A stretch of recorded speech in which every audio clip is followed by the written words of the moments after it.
A8 hakkas Audi tootma juba aastal 1994, mil ta vahetas välja senise lipulaeva ehk Audi V8. Väga äge auto, täna on üsna hinnatud hobiauto ja maksab juba pööraseid summasid.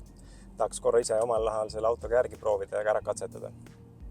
Kunagi 90-ndatel, kui esimesed ärikad ja metsavargad selle A8 linnapilti tõid, siis minu arust oli tegemist ühe kõige ilusama sedaaniga, mida ma näinud olin. Ja see esimene põlvkond tänaseni veel väga ilus auto minu meelest. Olen ise neid paar tükki omanud ja oleks iga kell uuesti nõus ostma. 2002 aastal tuli välja teine põlvkond ehk T3. Seda üldiselt nii heaks ei peeta, et kuna sellel jätkub igasugust mures ja probleeme palju. 2009 aastal ilmunud kolmas generatsioon oli juba oluliselt parema töökindlusega. Õigemini neil ei ole väga suurt midagi ette heita, et eks kallis luksusauto ikka vahepeal laguneb ja tahab pisut remonti saada, aga see käib asja juurde ja ütleme nii, et ega tegelikult ei ole ühtegi autot, mis ei laguneks. Aga kolmas põlvkond on väga ilus ja väga mõnus sõita ka, et olen ise sõitnud pikema otsa ja väga meeldis.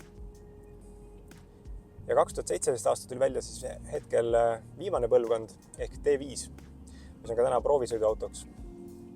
Valdavalt muidugi tellite neid 3-liitrise diiselmootoriga, mis on ka siin eksemplaris. Seal on 210 kilovatti, mis teeb siis 286 hobujõudu, 600 newtonit väänet ja 0-100 liigutab seda suurt pea 2 tonni kaaluvat autot 5,9 sekundiga.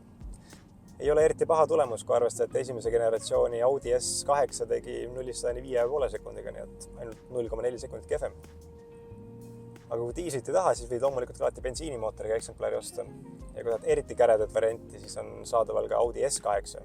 Selle on juba 4-liitrine topeltturbo bensiinimootor, mis annab välja 420 kilovatti, nii et see on paras põrguline, 0-100 3,8.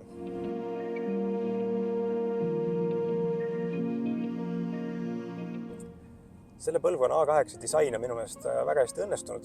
Ta on hästi ilus auto.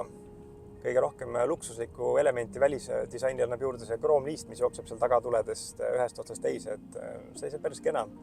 Tagaots on oluliselt kaunim kui eelmisel põlvkonna minu meelest.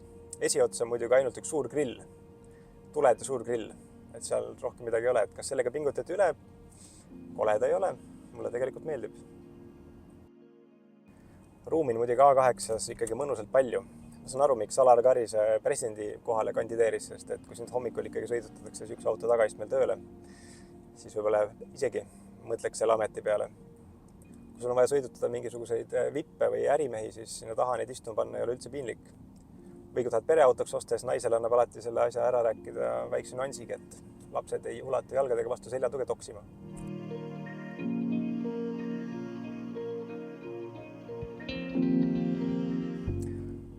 A8 armatuur näeb minu meelest ülielegantne ja kena välja.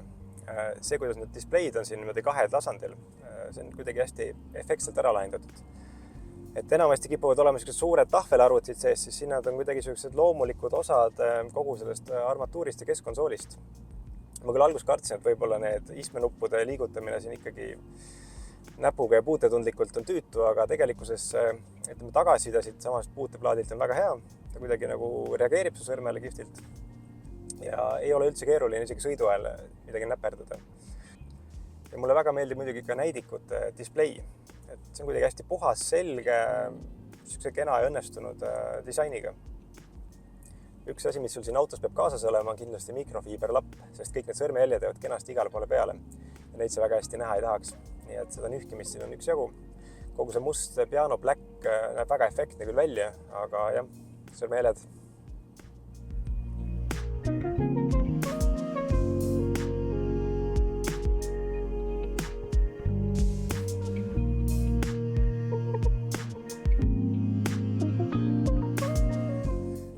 Kuidas viimase põlvkonna A8 sõidab? Loomulikult on kõikidel luksusautodel ikkagi õhkvedrustus juba, nii et see tasandab kõik teed ära ilusti. Nii et sõita on mõnus, müraisolatsioon on hea, lärmi sees ei ole. Istmed on mugavad, varustust on muidugi meeletult ja pikka otsa on väga rahustav sõita. Muidugi, võib-olla kui tee on hästi konarlik ja künklik, siis natuke see vedrustus rahutu minu meelest.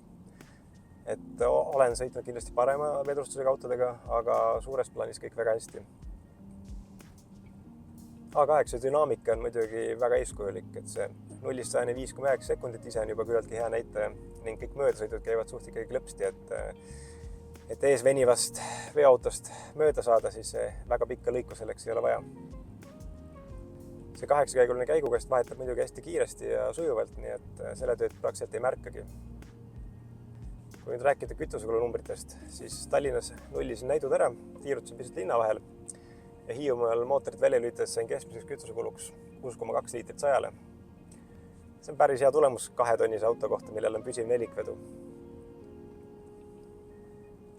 Kas midagi siin auto juures ka häirib? Kes otsib, see leiab. Ühesõnaga, paar asja on. Esiteks need näpujälje teemad, millest ma varasemalt rääkisin. See on niisugune võib-olla tüütu. Kohati vedrustus on natuke rabedavõitu. Üldiselt toimib hästi, aga kohati ainult on niisugune, et kus võiks paremini teha. Ja tagurduskaamera. Selle pilt moonutab nii hullult, et selle järgi mina näiteks autot parkida ei suuda, et kasutan küljepeegleid. Mida siis kokkuvõtvalt võiks arvata viimase põlvkonna A8-st? Ütleks, et disain on pisut võib-olla natuke see konservatiivsem kui konkurentidel, aga samas väga elegantne, ilus auto. Sõita on muidugi mugav. Võib-olla seest ei näe nii kallis ja luksuslik välja kui siis 7. seeria või S-klass, aga samas kõik on väga ilus ja midagi siin ette heita ka pole. Sõidab hästi, vaikselt, mugavalt. Pidev nelikvedu muidugi on boonuseks kindlasti. Ja kui Audi on oma quattro-süsteemi arendanud juba siin ju 80-ndatest, siis see toimib väga hästi. Kogu multimeedia osa on väga mõnusalt kasutatav ja need puuteekraanid ei ole üldsegi tüütud, nagu võiks arvata. Nii et mulle täitsa meeldib. Ja see, et nad on siin kahel eraldi tasandil, see on ka minu meelest väga kuidagi kihvtilt ära lahendatud. Nii et väga mõnus auto ja kütustega ei võta.